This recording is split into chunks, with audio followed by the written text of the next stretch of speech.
प्रभु यीशु Christ के मधुर और प्रेमी नाम में मैं आप सबका स्वागत करता हूं। आप सबों को जय मसीह की, प्रेज द लॉर्ड। परमेश्वर ने हमारी सहायता की और हम फिर से उनके वचन की संगति में शामिल हो सकें। प्रभु हमारी सहायता करे कि आज जो वचन हम संगति करेंगे उस वचन में प्रभु की आशीष हो, उनकी उपस्थिति हो, उनकी आत्मा का। आज का वचन का टॉपिक है अकेलापन एक दुराग्रही पीड़ा। अकेलापन एक दुराग्रही पीड़ा। और इस वचन के लिए शुरू करने से पहले एक छोटी सी दुआ कर लें कि प्रभु की सहायता में मिले। दुआ करते हैं। प्यारे पिता, हम आपके चरणों में आते हैं, आपका धन्यवाद करते हैं प्रभु जी। आपने हमें फिर से अवसर दिया प्रभु कि हम छोटी सी संगति में आएँ और पिता परमेश्वर अपने लोगों के साथ, अपने अजीजों के साथ हम संगति करें। और प्रभु जी, आज का वचन जो खुला है पिता परमेश्वर, उसमें प्रभु अकेलेपन के विषय में सबसे अधिक बेहतर आप बता सकते हैं। इसीलिए प्रभु आपकी सहायता चाहते हैं। प्रभु आपकी सहायता मांगता हूँ प्रभु, और मेरी मदद कर, अपने रूह को मुझ में समा कि मैं आत्मा से भरकर बोलूँ और सुनने वाले के हर एक के हृदय को छू। इस वचन के द्वारा प्रत्येक के हृदय छुआ जाए, रूह, प्राण और देह तीनों भाग छुआ जाए। और प्रभु जी, आपका वचन हर एक से बात करें। प्रभु जी, हम दुआ करते हैं कि हमारे बीच आपकी उपस्थिति हो और आज के वचन में पिता परमेश्वर आपकी आशीष हो और आत्मा से भरपूर होकर आज के वचन को बोलूँ, मैं नहीं आपका आत्मा। ये दुआ मांगता हूँ और धन्यवाद देता हूँ प्रभु कि आपने दुआ सुनी। दुआ प्रभु यीशु ख्रिस्ट के नाम में मांगता हूँ, आमीन। अकेलापन एक दुराग्रही पीड़ा।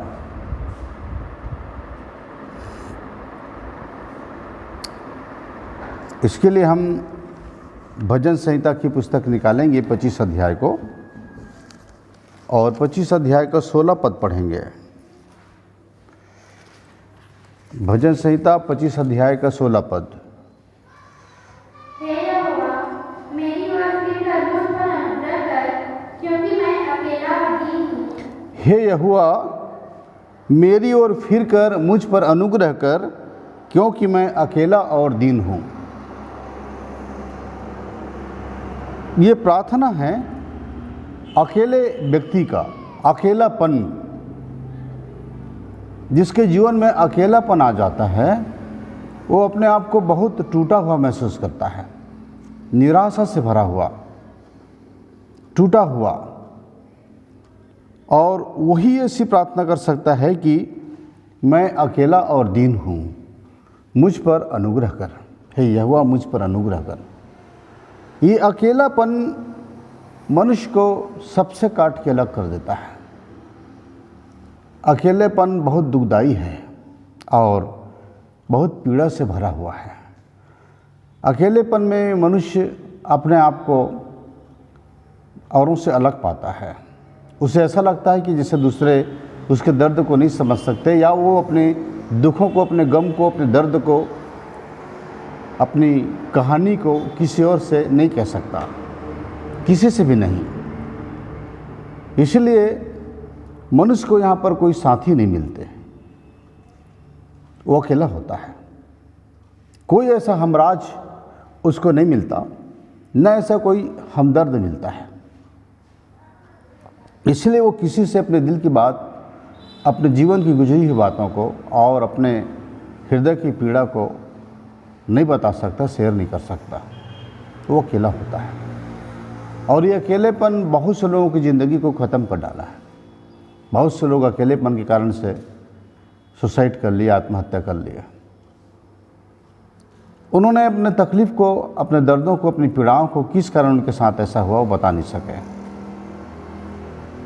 ये एक बहुत दुखदाई समस्या है, बहुत बड़ी समस्या है।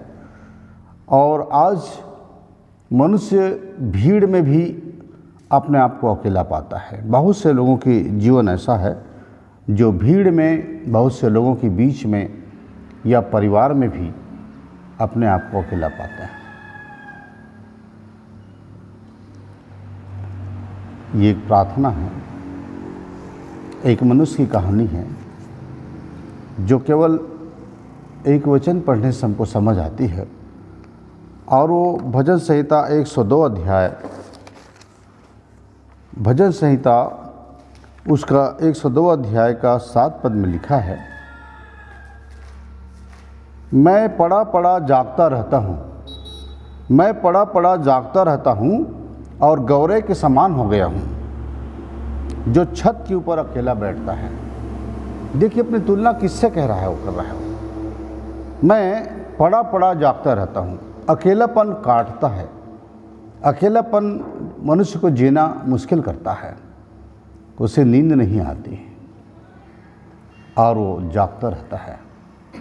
जब संसार के लोग सोते हैं तब वो व्यक्ति जागता है, करवटें लेता है, नींद नहीं आती उससे। अभी यहीं एक व्यक्ति ने फांसी ले ली और उसके एक दोस्त से मैंने पूछा कि भाई तुम्हारी तो अच्छी दोस्ती थी उससे, तो क्या ऐसा वजह हो सकता है जो व्यक्ति सुसाइड कर लिया? तो उसने बताया कि वो मुझसे अपने दुख एक बताया था कि वो अपने दुख को किसी को बता नहीं सकता, उसे नींद नहीं आती और रात भर बेचैनी आती है और वो छटपटाता रहता है, रात भर छटपटाता है। इसीलिए उसने बताया कि मैं शराब नहीं पी सकता क्योंकि शराब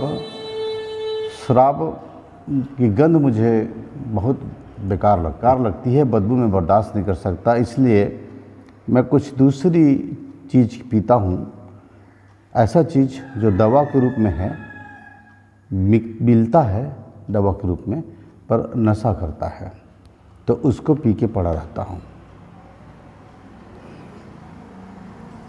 तो अब बताइए, वो अपने दर्द को, अपनी पीड़ा को कभी किसी से शेयर नहीं कर सकता था और वो मर जाता है, फांसी ले लेता है। ये बहुत भयंकर तकलीफ़ का चीज़ है ना। और ऐसे में मैं आपको बताना चाहता हूँ कि ऐसे बहुत से लोग हैं जो आज अकेलेपन से गुजर रहे हैं और अकेलेपन की पीड़ा को कभी किसी से बता नहीं सकते। कई बार लोग परमेश्वर के दासों को, अभिषिक्तों को भी बताते हैं कि उनके जीवन में बहुत अकेलापन है। वो ये समझ कर बताते हैं कि ये परमेश्वर के अभिषिक्त हैं, शायद मेरी कुछ मदद कर दें। तो ऐसा समय आता है कि हम जब कोई अपने दुख, अपने दर्द को बताते हैं तो फिर हमारा काम यह है कि हम उन्हें अपने परमेश्वर तक ले जाएं कि प्रभु उनकी सहायता करें और उनके राज को राज रहने दें, उन्हें कभी किसी के सामने न बताएं। जब उन्होंने हम पर इतना विश्वास करके बताया है तो हम विश्वासघात न करें, क्योंकि परमेश्वर के दासों के साथ बहुत लोग शेयर करने की कोशिश करते हैं, कभी कभी बहुत मुश्किल से बताते हैं या बताना नहीं चाहते हैं। तो प्रियो, मैं आपसे यही आज बताना चाहता हूँ कि अकेलापन में बहुत बड़ी पीड़ा है, दुख है। मनुष्य पूरे संसार में रहकर, सफ़र में रहकर, यात्रा में रहकर, लोगों के बीच रह कर के भी अपने आप को अकेला पाता है। ये अकेलापन अंदर का मामला है, भीतर का है। वो खुद को दूसरों से अलग और कटा पाता है, उसके मन में निराशा होती है और वो अपने दुखों को किसी से इसलिए नहीं बता पाता कि कोई मेरी सहायता नहीं कर सकता है और कोई मेरे दुख को दूर भी नहीं कर सकता है। इसीलिए वो घुटते रहते हैं और घुट घुट के जीते हैं। तो ये सब ज़िंदगी है, बहुतों का ज़िंदगी है जो अकेलेपन से भरी हुई है। तो इसी टॉपिक पर मैं आज कुछ बातें आपको बताना चाहता हूँ, वचन से, परमेश्वर के वचन से, बाइबल से। तो ये अकेलापन कैसे आता है, किस चीज़ के द्वारा आता है? और प्रियो, पहली बात जो मैं आपको बताना चाहता हूँ कि अकेलेपन कैसे आता है। पहला, मृत्यु के द्वारा अकेलापन आता है। मृत्यु के द्वारा। वो कैसे? जब हमारे किसी अजीज की, जिसके साथ हम खास करके जी रहे हैं, उनकी कभी हमसे जुदाई हो जाए तो अकेलापन हो जाता है मनुष्य। जैसे जीवन साथी का बिछुड़ना। जीवन साथी जिन दोनों में बहुत प्रेम रहा है, अगर वो उनमें अलगाव आ जाता है, बिछुड़ जाते हैं, जुदा हो जाते हैं, मृत्यु आ जाती है किसी एक को, तो दूसरे का जीना बहुत मुश्किल होता है और फिर वो बहुत देर तक, बहुत समय तक वो जी नहीं पाता। ये उसके लिए एक पीड़ा है। इसलिए अकेलापन मृत्यु के द्वारा भी आती है। हम रूत की किताब में पढ़ेंगे, किताब 1 अध्याय का 20 पद में लिखा है,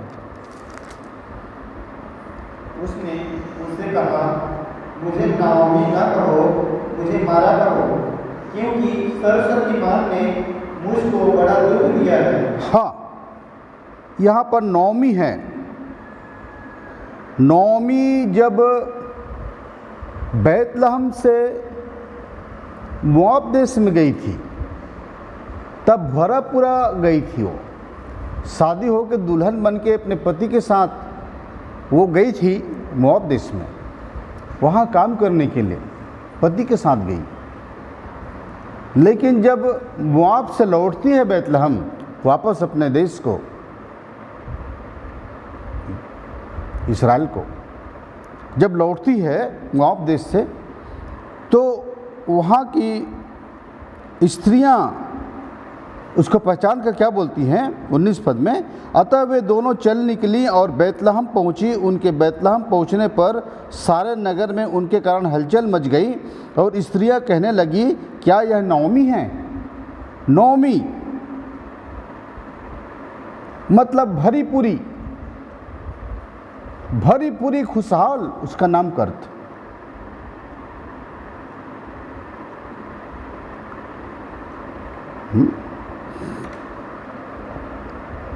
मनोहर, उसका नाम का मतलब है मनोहर। लेकिन वो कहती है, उसने उनसे कहा, बैतलहम लोग के लोगों से, स्त्रियों से कहा, नौमी ने, मुझे नौमी न कहो, मुझे भरी पूरी मत कहो, मुझे मनोहर और सुंदर मत कहो, मुझे मारा कहो।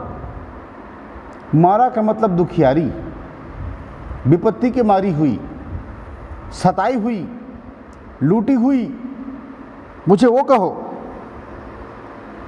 क्योंकि सर्वशक्तिमान ने मुझको बड़ा दुख दिया है। सर्वशक्तिमान ने मुझे बड़ा दुख दिया है, उसके कारण से मैं आज विधवा हूं। मेरे 2 बेटे वो भी मर गए, उनकी पत्नियां भी विधवा हो गईं। और आगे कहती है, मैं भरी पूरी चली थी, बैतलहम से मोआब गई तो भरी पूरी थी, विवाहित थी, खुशियों से भरी थी, आनंद से भरी थी, पति के प्रेम से भरी हुई थी।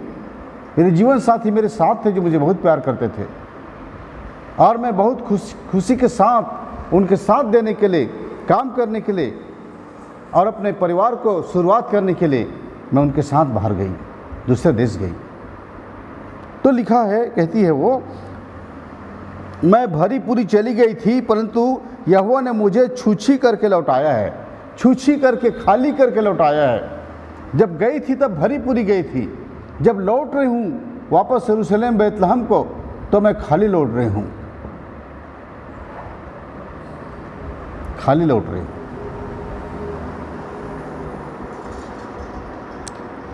इसलिए जबकि यहोवा ही ने मेरे विरुद्ध साक्षी दी और सर्वशक्तिमान ने मुझे दुख दिया है, फिर तुम मुझे क्यों नौमी कहते हो, भरी पूरी क्यों कहते हो? सुंदर मनोहर क्यों बोलते हो? मैं तो दुखियारी हूं, खुद सर्वशक्तिमान परमेश्वर ने मुझे दुख दिया है।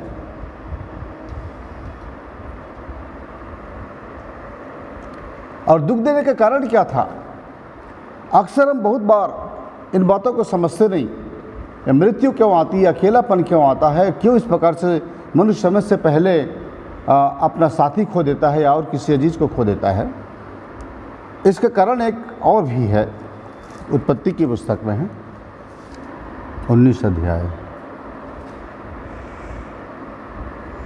उसका 30 पद से पढ़ेंगे।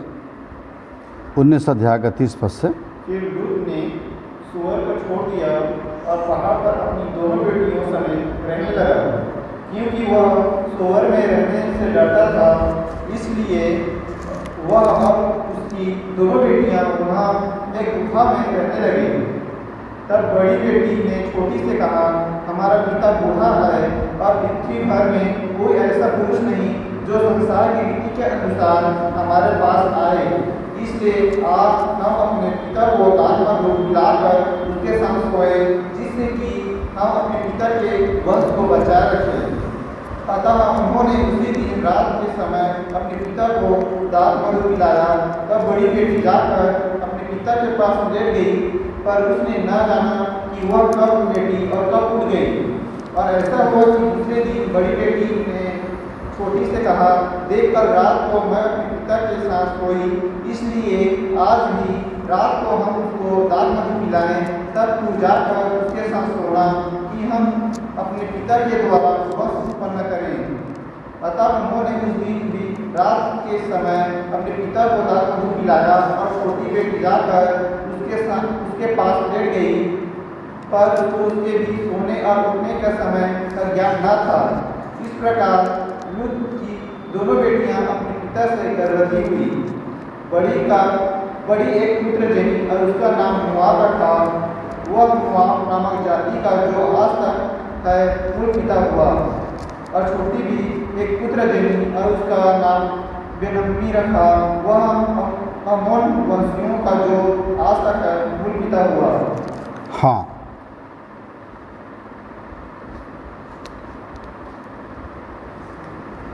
नूह की बेटियां ने अपने बाप के साथ, अपने पिता के साथ जो गुनाह किया, उन्हें शराब पिलाकर उससे जो संतान उत्पन्न हुए वो मुआबी और अमोनी जाति कहलाए। तो ये मुआब देश में जो मुआबी थे, इनके लिए परमेश्वर का श्राप था कि ये 10 पीढ़ी तक मेरी उसमें प्रजा में ना आने पाए। 10 पीढ़ी तक ये श्राप था उनको। और उसी श्रापित देश में नौमी और उनका पति एल्काना वो काम करने चले गए अकाल में। अब देखिए, आशीषित देश को छोड़कर, परमेश्वर के शरण को छोड़कर जो व्यक्ति श्रापित जगह में जाएगा तो उसका तो बुरा हाल होगा ही। वो तो श्राप मिलेगा ही उसको। श्रापित देश में, श्रापित जगह में वो श्राप पाएगा। और भी विशेषकर परमेश्वर के जन सब कुछ जानने के बाद भी जब ढिठाई करते हैं तो उनके ऊपर तो ये दंड और श्राप आता है, बिल्कुल आता है। इसीलिए ये नौमी के ऊपर जो श्राप आया, उनके पति के ऊपर जो श्राप आया, पति की मृत्यु हो जाती है और बच्चे जब बड़े होते हैं, जवान होते हैं, तो दूसरा काम और करती है कि वहीं की स्त्रियों से, लड़कियों से अपने बेटों का विवाह करा देती है ना। तो ये कहती तो करती तो अपने गुनाह, गलतियां तो वो खुद की हैं, किए हैं लोग, और परमेश्वर पर कह रहे हैं कि यहोवा ने मुझे मारा, यहोवा ने मुझे मारा, यहोवा ने मुझे दुख दिया, सर्वशक्तिमान ने मुझे दुख दिया, मेरे विरुद्ध साक्षी दी। और मुझको अब नौमी मत कहना, मेरे परमेश्वर ने मुझे मारा है, सर्वशक्तिमान ने मुझे मारा है, मुझे उजाड़ दिया। परमेश्वर के विरोध में जाओगे तो उजड़ना है, श्राप तो होना है। तीसरा से नौमी के जीवन में अकेलापन आया। पति के जाने के बाद 2 जवान बेटे चले गए और वो अकेली हो गई। बड़ी बहू ओरपा तो वापस लौट गई समझाने बुझाने पर। जब नॉमी ने समझाया कि अब मेरे पास कुछ नहीं कि मैं तुमको रख सकूं, जाओ तुम अपने देश में अपने जाति वालों के पास लौट जाओ और विवाह कर लेना और घर बसा लेना। पर छोटी बहू जो है वो नहीं मानती, अपने सास को नहीं छोड़ती। और उसकी सास जब अपने छोटी बहू से बोलती है 1 अध्याय के 15 पद में, वो नॉमी उससे कहती है, तब उसने कहा देख तेरी जेठानी तो अपने लोगों और अपने देवता के पास लौट गई है, इसलिए तू अपने जेठानी के पीछे लौट जा। रूत बोली तू मुझसे यह विनती न कर कि मुझे त्याग या छोड़कर लौट जा, क्योंकि जिधर तू जाए उधर मैं भी जाऊंगी, जहाँ तू टिके वहाँ मैं भी टिकूंगी, तेरे लोग मेरे लोग होंगे और तेरा परमेश्वर मेरा परमेश्वर होगा। जहाँ तू मरेगी वहाँ मैं भी मरूंगी और वहीं मुझे मिट्टी दी जाएगी। यदि मृत्यु छोड़ और किसी कारण से मैं तुझसे अलग हूँ तो यहोवा मुझसे वैसा ही वरन उससे भी अधिक करे।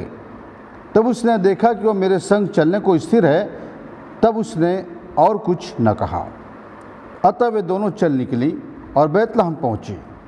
तो इस तरह से हम देखते हैं कि छोटी बहू उसका साथ नहीं छोड़ती। छोटी बहू उसने उस परमेश्वर को, यहोवा परमेश्वर को स्वीकार कर लिया था और वो जानती थी कि बेटा नहीं है इनका, पर बेटे की जगह तो मैं आई हूँ, तो मैं इनको क्यों छोड़ूं। बहुत कम लोगों को रूत जैसे बहू मिलती है। रूत जैसे बहू और नॉमी जैसे सास बड़े मुश्किल से मिलते हैं, वरना सास बहू की कहानी तो दुनिया में फेमस है, आप लोग जानते हैं, है ना। तो ये रूत जो अपने सास के लिए बोलती, जहाँ तू जाएगी वहाँ मैं जाऊँगी, जहाँ तू टिकेगी मैं टिकूँगी, जहाँ तू मरेगी वहाँ मैं मरूँगी, तेरा परमेश्वर मेरा परमेश्वर होगा, तो साथ देती है। और मतलब परमेश्वर ने नॉमी को अकेला नहीं छोड़ा, नॉमी के लिए रूत के हृदय को बदल दिया, रूत को उसका साथ दे दिया। इसीलिए वो भी तो जवान लड़की थी, हाँ, कोई संतान नहीं था, वो जाके अपना घर बसा सकती थी, जैसे उसकी जेठानी चली गई, पर वो नहीं लौटी। ये है परमेश्वर जो साथी देता है और अकेलापन के मिटाने के लिए कोई न कोई उपाय करता है। तो वो उन्होंने उनकी बहू रूत को, जो उसके अकाल के समय में पाली थी, अकाल तो मोआब में था लेकिन यरूशलेम में अब अकाल नहीं था, वहाँ पर तो बहुत बढ़िया फसल थी बैतलहम में। और वहाँ पर जाने के बाद में उनकी फिक्र हुई, उनकी चिंता खुद परमेश्वर ने किया। और रूत 4 अध्याय का 14 से 18 पद में लिखा है, 4 का 14 से 18 पद में लिखा है, तब स्त्रियों ने नॉमी से कहा, यह वह धन्य है जिसने तुझे आज छुड़ाने वाले कुटुंब के बिना नहीं छोड़ा, इस्राएल में इसका बड़ा नाम हो, और वह जो तेरे जी में जी ले आने वाला और तेरे बुढ़ापा में पालने वाला हो, क्योंकि तेरी बहू जो तुझसे प्रेम रखती और 7 बेटों से भी तेरे लिए श्रेष्ठ है, उसी का यह बेटा है। फिर नॉमी उस बच्चे को अपनी गोद में रखकर नॉमी उसकी धाय का काम करने लगी। और उसकी पड़ोसियों ने यह कहकर नॉमी के बेटा उत्पन्न हुआ है, लड़के का नाम उबेद रखा, इसे का पिता और दाऊद का दादा वही हुआ, और उसी के वंश से प्रभु यीशु मसीह का जन्म हुआ, मतलब दाऊद के घराने में से। तो रूत जो थी मोआब जाति से उत्पन्न लड़की, 10 पीढ़ी तक मोआब जाति को श्राप था, लेकिन 10वीं पीढ़ी में श्राप खत्म करती है कौन? रूत उस परमेश्वर को स्वीकार करती है और वापस अपने सास के साथ बैतलहम जाती है, इस्राएल देश में जाती है, और वहाँ बोअज के साथ उसकी सास की इच्छा पर वो विवाह करती है और उससे बेटा होता है। और उसी श्रापित लड़की रूत के श्राप खत्म हो जाता है जब परमेश्वर के पास लौटती है। परमेश्वर के श्राप को ख़त्म कर देते हैं और उसको आशीष में बदल देते हैं, और उसी घराने से, जो श्रापित घराना था, उसी में यीशु मसीह आते हैं। तो ये अकेलेपन मृत्यु के द्वारा आती है, जैसे नौमी के जीवन में अकेलेपन आया। अकेलेपन उनके पति के मर जाने से, बेटों के मर जाने से अकेलापन आया, लेकिन इस अकेलेपन को परमेश्वर ने दूर किया और उसके जीवन को फिर से वो शांति से, वो मनोहरता से भर दिया जब वो वापस लौटी अपने परमेश्वर के पास। रूत जब वापस अपने उस परमेश्वर को पहचान गई और उसने उसको अपना परमेश्वर स्वीकार कर लिया, अपने सास को नहीं छोड़ी, क्योंकि परमेश्वर ने उसके हृदय को सी कर दिया था। तो ये मृत्यु के द्वारा अकेलापन आता है, मृत्यु के द्वारा। और अकेलापन एक और तरीके से आता है, जैसे किसी का जीवन साथी नहीं है, जीवन साथी नहीं है तो भी अकेलापन आता है। एक दिन एक भाई बहुत अच्छे काफ़ी उम्र के हैं, उन्होंने अपनी दुख भरी कहानी मुझे बताई और उसने मुझे बताया कि छोटे छोटे उनके बच्चे थे, तब से उनकी पत्नी की मृत्यु हो गई, तब से वो अकेलापन झेल रहे थे और वो अपनी पत्नी को बहुत ज़्यादा प्यार करते थे, इसलिए उन्होंने दूसरी शादी नहीं की। पूरी ज़िंदगी अकेलेपन में गुजार दिया अपने बच्चों को संभालते हुए। और जब भी उसे याद आता वो रातों को रोता था। पर जब उसके जीवन में यीशु मसीह आए, मैं उनके गांव तक गया और संगति में जब वो आने लगे, जब उन्होंने प्रभु यीशु मसीह ग्रहण किया, एक दिन ऐसा हुआ कि उसने अपने काफ़ी वर्षों के बाद उसने अपनी तकलीफ़ को मुझे बताई और कहा, मेरे जीवन में एक बड़ा दुख है, एक बड़ा दर्द है, एक बड़ी पीड़ा है जो कांटे की तरह, सूल की तरह मुझे चुभती है, मेरे जीवन साथी का अलग हो जाना। और जिन लोगों ने मेरे जीवन साथी को उजाड़ा है, जिन तंत्र मंत्र के जाला द्वारा, काला जादू के द्वारा, मैं चाहता हूँ कि वो परमेश्वर उन्हें भी दंड दे। वैसे वो बहुत जगहों पर जा चुके थे, बहुत लोगों के पास जा चुके थे, मज़ारों में जा चुके थे, बहुत जगह जा चुके थे, पर उन्हें शांति कहीं नहीं मिली थी। पर जब प्रभु के पास आए तो प्रभु ने उनके घराने को उजाड़ने वाले को भी दंडित किया, उन्हें भी उजाड़ दिया और उस भाई को एक बहुत सुंदर ज़िंदगी दी। अब वो हंसते हैं, खुश रहते हैं और कहते हैं कि मेरे जीवन में प्रभु है। यीशु मसीह अकेलेपन को मिटाता है। वो तो खैर एक बुजुर्ग इंसान की बात है, पर जो जवान लोग होते हैं उनके पास भी अकेलापन होता है। अकेलापन जीवन साथी के ना होने से, सही चुनाव ना होने से, और या फिर बहुत समय से उनका विवाह नहीं होता तो अकेलापन आता है। और उस अकेलेपन को परमेश्वर मिटाते हैं उनको सही साथी देकर। उत्पत्ति 2:18 में लिखा है, यहोवा ने देखा कि आदम का अकेला रहना अच्छा नहीं है। पढ़ दो उत्पत्ति 2:18। फिर यहोवा परमेश्वर ने कहा, आदम का अकेला रहना अच्छा नहीं, मैं उसके लिए एक ऐसा सहायक बनाऊंगा जो उससे मेल खाए। तो अकेलापन, अविवाहित जीवन में भी अकेलापन मनुष्य महसूस करता है, लेकिन परमेश्वर उसके अकेलेपन को मिटाता है परिवार के द्वारा। उसे परिवार देकर, परिवार बसाकर, उसका घर बसाकर उसके अकेलेपन को मिटाता है। जैसे आदम का अकेलापन, अकेला रहना परमेश्वर को अच्छा नहीं लगा। अगर आप लोगों में से बहुत अविवाहित होंगे तो आपका भी अकेला रहना परमेश्वर को अच्छा नहीं लगेगा। आपके लिए कहीं न कहीं जीवन साथी तो जरूर बनाए होंगे जो जिनको वक्त आने पर, समय आने पर आपसे मिलाएंगे। तो तब तक आप इंतज़ार करिए और आपका अकेलापन वो मिटाएंगे। तो अकेलापन मृत्यु के द्वारा आता है। दूसरा है अकेलापन शैतान के द्वारा लाया जाता है, शैतान के द्वारा भी लाया जाता है। इसके लिए मरकुस की पुस्तक आप निकालेंगे, मरकुस उसका 5 अध्याय और 1 से 5 पद आप पढ़ेंगे।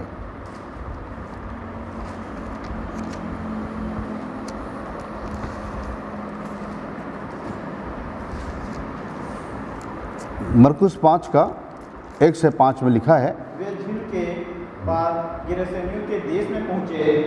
जब वह नाव पर से उतरा तो तुरंत एक मनुष्य जिसमें अशुद्ध आत्मा थी कब्रों में से निकलकर उसे मिला। वह कब्रों में रहा करता था और कोई उसे संकलों से भी न बांध सकता था, क्योंकि वह बार बार बेड़ियों और संकलों से बांधा गया था। पर उसने संकलों को तोड़ दिया और बेड़ियों के टुकड़े टुकड़े कर दिए थे और कोई उसे वश में नहीं कर सकता था। वह लगातार रात दिन कब्रों में और पहाड़ों में चिल्लाता और अपने को पत्थरों से घायल करता था। हाँ, झील के किनारे गिरसेनियों के देश में जब प्रभु यीशु मसीह उस झील को पार करके जैसे पहुंचते हैं, वैसे ही एक दुष्टात्मा ग्रसित मनुष्य जो कपड़े नहीं पहनता था, बिना वस्त्र का रहता था, कब्रिस्तान में रहता था। अब सोचिए, बड़ा बड़ा बाल, बड़ी बड़ी दाढ़ियाँ बढ़ी हुई और भयंकर दशा में वो मनुष्य दिखता था।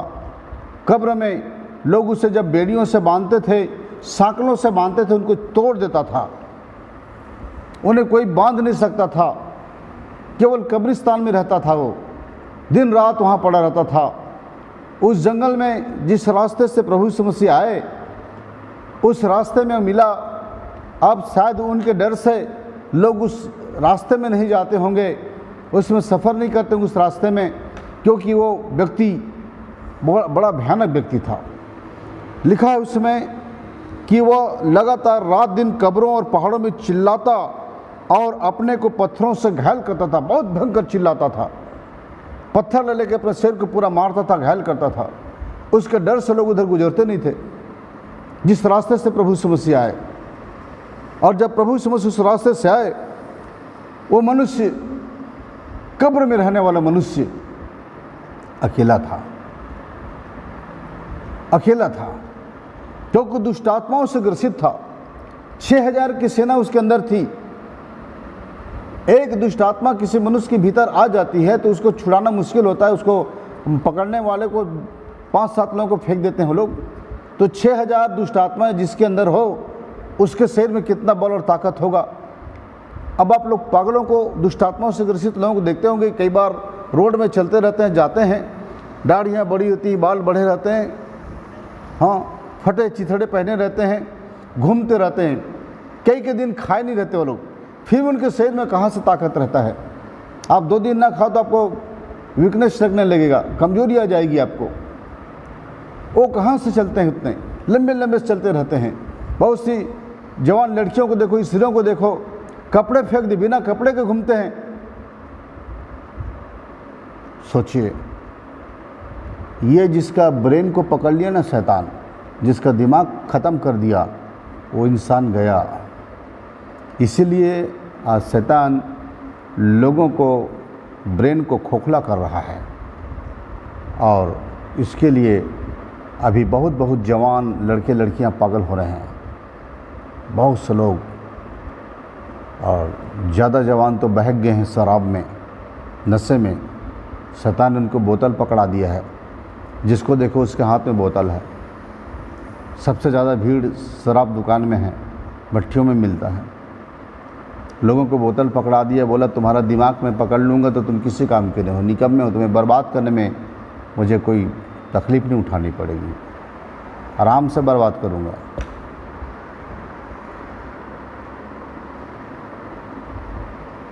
अभी थोड़ा देर पहले एक जवान व्यक्ति लाया गया था मेरे पास। शराब पीने के बाद उसको बहुत उल्टी पुल्टी चीज़ें नज़र आती हैं और फिर वो अपने आप में नहीं रहता, बहुत सी चीज़ें बताता है कि मेरे साथ ये हो रहा है, वो हो रहा है, पर शराब के कारण ये है, ब्रेन को पकड़ रहा है। तो आगे लिखा है, वह यीशु को दूर ही से देखकर दौड़ा, उसे प्रणाम किया और ऊंचे शब्द से चिल्लाकर कहा, हे यीशु, परम प्रधान परमेश्वर के पुत्र, मुझे तुझसे क्या काम? मैं तुझे परमेश्वर की शपथ देता हूँ, मुझे पीड़ा न दे। क्योंकि उसने उससे कहा था कि हे अशुद्ध आत्मा, इस मनुष्य में से निकला। उसने उससे पूछा, तेरा क्या नाम है? उसने उससे कहा, मेरा नाम सेना है, क्योंकि हम बहुत हैं। सेना का मतलब 6000 सिपाहियों की सेना। 6000 सिपाहियों की सेना उसके अंदर थी, 6000 दुष्ट आत्माएं थी उनके अंदर, इसलिए उस सेना की आत्मा थी उसके अंदर में। कौन उसके पास जा सकता है, कौन उसे पकड़ सकता है? प्रभु यीशु मसीह उस अशुद्ध आत्मा को, सेना की आत्मा को निकलने की आज्ञा दे रहे थे, तो उन्होंने विनती की और उसने उससे विनती की। उस दुष्टात्मा ग्रसित मनुष्य ने, दुष्टात्माओं ने प्रभु यीशु मसीह से विनती की। अब आप कहते होंगे कि प्रार्थना मनुष्य करते हैं, हम करते हैं, हम सब कलीसिया के लोग करते हैं, परमेश्वर के लोग प्रार्थना करते हैं, लेकिन प्रार्थना तो शैतान के लोग भी कर रहे हैं, दुष्ट आत्माएं भी प्रभु यीशु मसीह से प्रार्थना कर रही हैं। यहाँ पर लिखा है कि विनती की कि हमें इस देश से बाहर न भेज। देखिए, वो भी प्रार्थना कर रहे हैं कि हमें इस देश से बाहर मत भेज। दुआ कर रहे हैं वो लोग, प्रार्थना कर रहे हैं यीशु मसीह से। वहाँ पहाड़ों पर सुअर का एक बड़ा झुंड चल रहा था। उन्होंने उससे विनती करके कहा, हमें उन सूरों में भेज दे कि हम उनमें भीतर जाएं, उनके भीतर जाएं। अतः उसने उन्हें आज्ञा दी और अशुद्ध आत्मा निकलकर सूरों के भीतर बैठ गई और झुंड जो 2000 का था कराड़े पर से झपट कर झील में जा पड़ा और डूब मरा। देखिए, दुष्ट आत्माएं जब सूरों के झुंड में, सूरों में प्रवेश कर गई, सूरों में घुस गई, तो सब के सब सूअर पानी में कूद गए, झील में कूद गए और सब मर गए। दुष्ट आत्माएं नाश कर देती हैं, मार देती हैं, उनको शरीर चाहिए। अब इस व्यक्ति के अंदर में 6000 दुष्ट आत्माएं थी जिन्होंने उसको अकेला कर दिया था। अब उनकी पत्नी होगी, बेटा बेटी होंगे, माँ बाप होंगे, परिवार होगा, परिवार है, समाज है, गांव के लोग हैं, नगर के लोग हैं, रिश्तेदार हैं, कुटुंबी हैं, सबसे अलग तन्हा कर दिया था उसको दुष्ट आत्मा ने, शैतान ने। तो आप रोड में देखते हैं ना लोगों को, पागलों को घूमते हुए। ये बहुत समय पहले की बात है। मैं तो सोचता हूँ कि ये काफ़ी साल हो गए हैं, ये तो 92-93 तरफ की बात होगी। आमगढ़ में एक मीटिंग रखा गया था। कुछ पास्टरों ने, उधर के पास्टर जो थे, उन्होंने मीटिंग रखा था। उस मीटिंग में पंजाब से कुछ लोग आने वाले थे, गुरदास जो थे, चंगाई वाले, हीलिंग वाले, वो वहाँ पर आने वाले थे। उन्होंने पूरा पामगढ़ में अनाउंस कराया, पूरा रिक्शे में बैठ के कि पूरा आप काफ़ी लोग जो बीमार हैं, दुष्ट आत्मा से ग्रसित हैं, वो लोग आ जाएं और वहाँ पर आप चंगाई पाएँ, क्योंकि प्रभु के दास आ रहे हैं पंजाब से। और फिर वो लोग जो हैं वो काफ़ी बड़ी मात्रा में पामगढ़ में इकट्ठे हो गए। 3-4 बजे का समय था।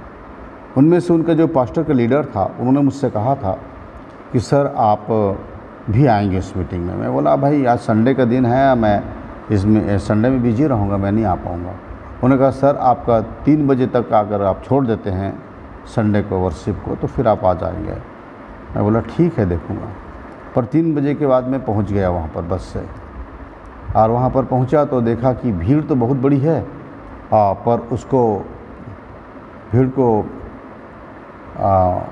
संभालने वाला कोई नहीं है और कोई उनसे कुछ रोक नहीं पा रहे हैं उतने देर तक, जब तक मतलब वो परमेश्वर का दास आए। तो उस पास्टर ने मुझे कहा कि सर आप संभालिए ना भीड़ को, और जब तक वो नहीं आते, आप बहुत अच्छे प्रीचर हैं, बहुत अच्छे वक्ता हैं, बहुत अच्छा बोलते हैं, आपको बहुत, आप बोलिए ना सर उनको। तो मैं उनको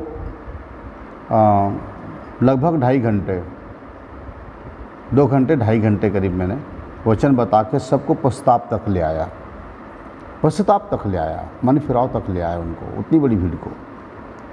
और उसके बाद वो वही 5:30 के बाद की गाड़ी में, 5:30 के बाद की बस में वो लोग उतरे। दोनों 3 लोग थे वो लोग, एक अंकल थे और भी पासवान हैं बिलासपुर से, उनके साथ उतरे और वे बस से वहाँ उतर करके वहाँ पर उस जगह पे आया भीड़ को देख के। तो उस अंकल ने कहा कि देखिए हमारे पास समय नहीं है, हमें 6 बजे गाड़ी पकड़नी है और हमारे पास अभी समय बिल्कुल नहीं है, मुश्किल से 20-25 मिनट का 20 मिनट का समय होगा।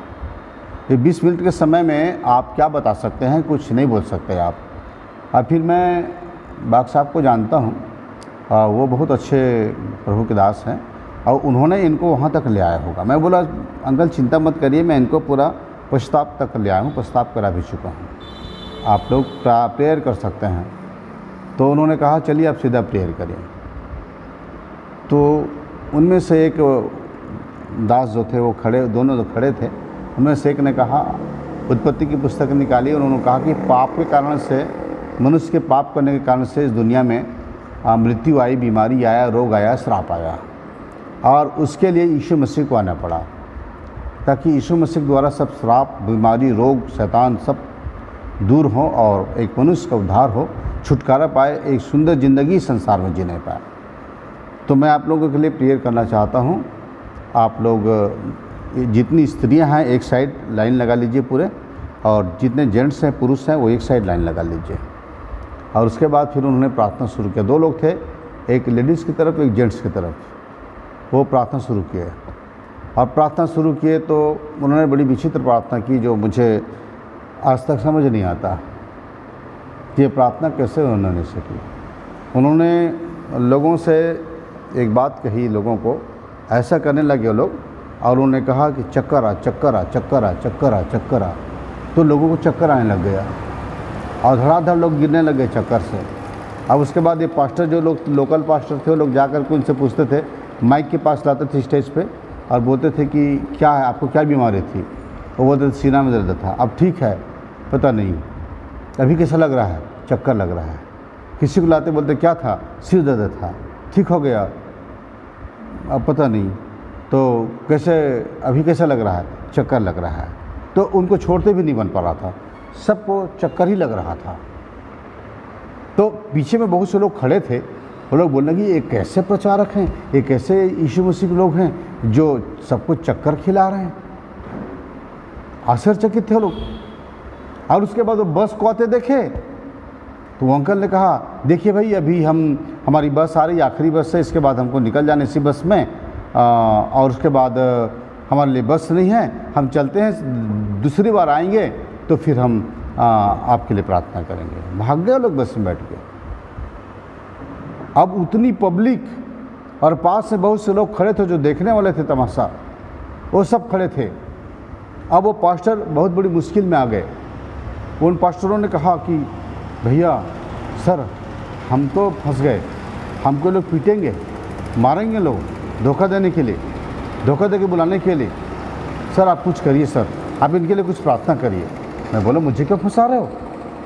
ये भीड़ तुम लोगों ने इकट्ठा किया है, हाँ, ये सब चक्कर आके पड़े हुए हैं, गिरे पड़े हुए हैं, इनको सबको चक्कर आ रहा है। मैं तो ऐसी प्रार्थना अपने जीवन में कभी नहीं देखा हूँ। ये कैसे लोग थे जो चक्कर ला दिए इनको? ये कैसी प्रार्थना है? उन्होंने कहा सर देखिए सर हम सब पीटे जाएंगे। मैं बोला पीटे जाएंगे तो मैं क्या करूं? मैं खिसक देता हूं। तुम जानो, तुम लोग बुलाए हो, तुमको पहचानते हैं लोग पामगढ़ वाले, मुझे थोड़ी पहचानते हैं।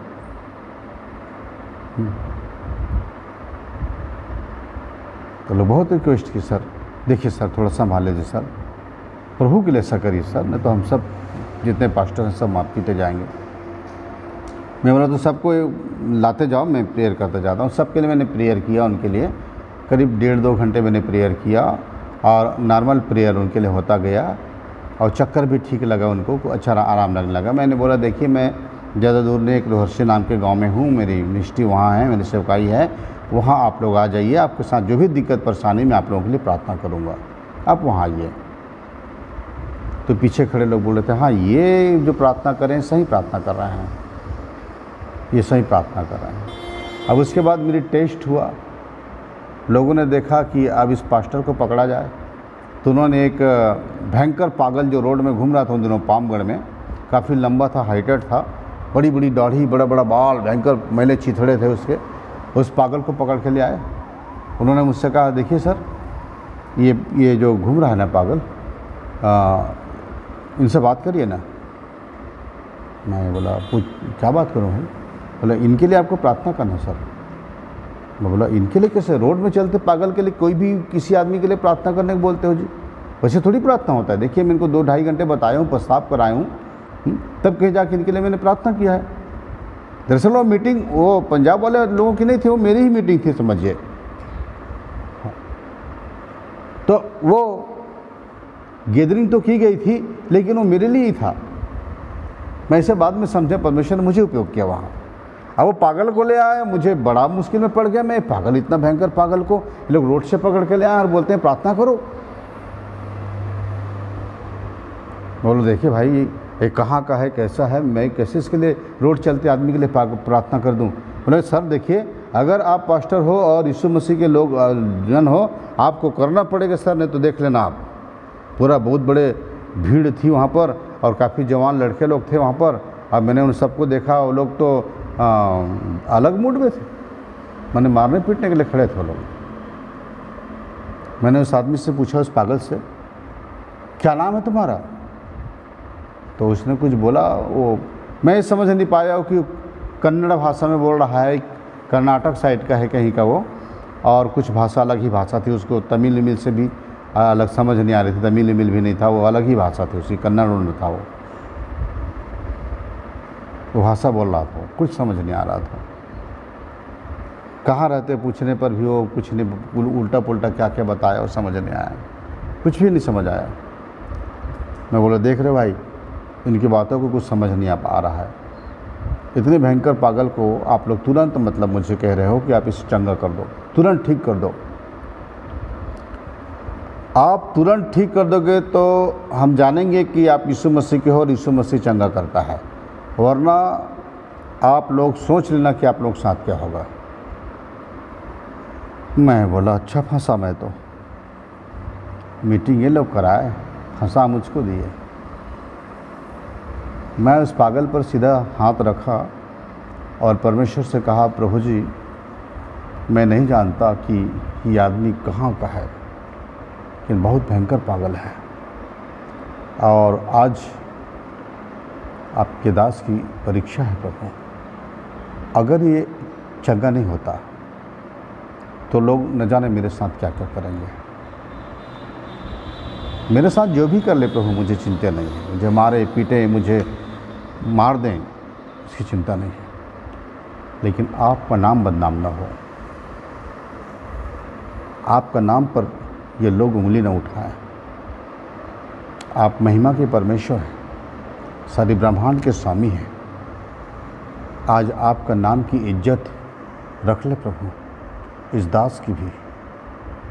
मैंने प्रार्थना किया और मैं उस पागल में से कहा कि हर वो गंदी बुरी रूह जो इस मनुष्य के भीतर में घुसी हुई हो,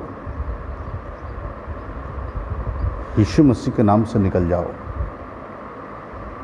इनका ब्रेन प्रभु यीशु ख्रिस्ट के नाम से पूरी तरह से नया हो जाए। मेरे परमेश्वर, मेरे मुक्तिदाता यीशु मसीह के नाम के लिए, उनकी महिमा के लिए मैं ये दुआ मांगता हूँ और पूरे अधिकार के साथ इस बीमारी को, इन दुष्ट आत्माओं को हुक्म देता हूँ, चले जाओ। व्यक्ति नॉर्मल हो गया। उसके बाद में वो लोगों को पूछा, मैं पूछो उससे बात करो। और वो लोग बात किए, क्या नाम है? तो उसने अपना नाम बताया। कहाँ रहते हो? तो वही कर्नाटक साइड का बताया, वो जगह बताया। वो नाम नहीं, अब याद नहीं मुझे, बहुत 92-93 की बात है, जगह का नाम मुझे याद नहीं है, अजीब नाम था, कर्नाटक का बताया वो, कर्नाटक का, वहाँ कोई जगह का नाम बताया वो। उसके बाद कहा मेरे बच्चे कहाँ हैं? मेरी पत्नी, मेरी माँ हैं, कहाँ हैं? मुझे घर जाने दो, मेरे बच्चे हैं, मेरी पत्नी है, मेरी माँ है, मुझे जाने दो, मैं जाना चाहता हूँ। उन्होंने कहा कितने बच्चे हैं? उन्होंने कहा 3 बच्चे हैं। और पत्नी है तुम्हारी? हाँ मेरी पत्नी है और मेरी माँ है। तुम अपना जगह, तुम्हें याद आ गया? तुम जा सकते हो? हाँ मैं जा सकता हूँ, पर मेरे पास कुछ नहीं है। तो लोगों ने उस समय चंदा करना शुरू किया, कोई 5 रुपये, कोई 10 रुपये, कोई 2 रुपये, कोई 4 रुपये सब देना शुरू किए और इतना काफ़ी पैसे इकट्ठा हो गए, काफ़ी रुपये इकट्ठा हो गया। लोगों ने उसको कहा अपना कपड़ा ऐसे फैलाओ और फैला दिए और उसके बाद उसके सब पैसों को उनमें डाल दिए। बोले पैसा लो और जाओ अपना देश। तो उसने कहा मेरे पास पैसे रखने के लिए जगह नहीं है, मैं किस में रखूं? लूट लेंगे लोग, लूट लेंगे, मुझे लूट लेंगे। तो उन्होंने एक थैला लाया और उस थैले में सब पैसे डाला और उसको दिया, वो उसको लपेट के रख लो और जाओ अपने घर चले जाओ।